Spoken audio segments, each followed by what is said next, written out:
I retired 3 years ago from quite a responsible managerial position. And suddenly at the beginning of last year, I became vulnerable elderly.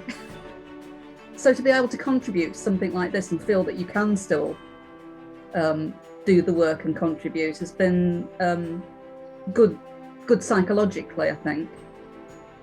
It all started off in January, and they were long days in January, February and March.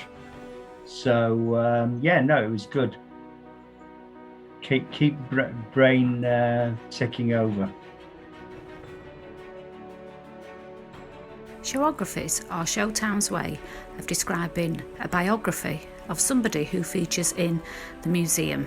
That can be an entertainer or a performer.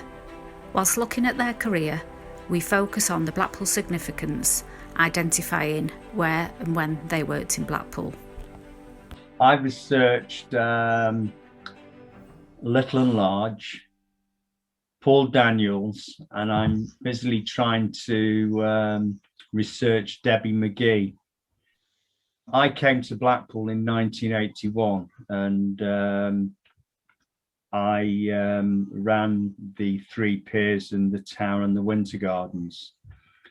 So in 1983, Paul Daniels came, and in 1982, Little and Large came. So for me, actually researching back to something of where I was instrumental in them being in the town has been quite interesting, and also understanding their journey. So in Little and Large, of how they moved through the sizes of theatre, how their audiences on TV grew, and in terms of Paul Daniels, just what a thorough guy he was in his magic.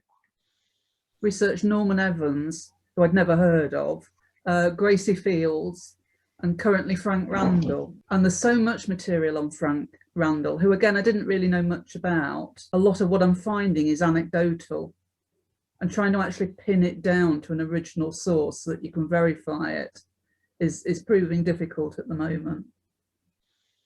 I'm learning a lot about Blackpool stars. I'm learning a lot about the theatres and just Blackpool all over. But the other thing that's really fascinating me is I'm learning a lot about social history. Showography I'm doing is Joe Longthorne, and that's allowed me to kind of catch up with what's been going on in Blackpool for the last, because I came back to Blackpool 4 years ago and I had no idea who Joe Longthorne was. So, and I was like the only person obviously in town who didn't know. And I mean, I didn't really appreciate, I remember the funeral, that was incredibly impressive, the way people lined the streets. So being able to kind of do the research, it's allowed me to kind of understand the phenomenon that he was, because it was just a name that I saw around and it didn't mean anything. So I feel like I'm catching up with everybody else now.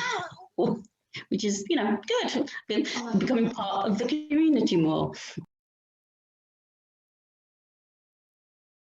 It's really great to kind of come to the Zoom meetings because, well, first of all, it's got me to use Zoom, which I was like the last person, I think, in England to use Zoom. So that's good. And, obviously with COVID, we have no family here. So it's just me and my husband. So it's kind of nice to come on every week and see some new faces. I've enjoyed being a member of the group because everybody's so helpful.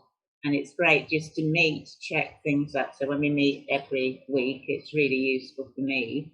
And it's nice to see everybody else. And we have a lovely chat and I learn things. I've been amazed at the enormous amount of skills that the group has, that everybody has different things. And we all go to each other. We can email as well. We email outside of the group. So it's like having more friends. It's lovely. I've really enjoyed it, and I've learnt an awful lot, not just from the research, but from the members of the group. I'm a late entrant in terms of helping, but it's been a good experience. We would like to thank all our marvellous volunteers for undertaking this mammoth task and producing some amazing research.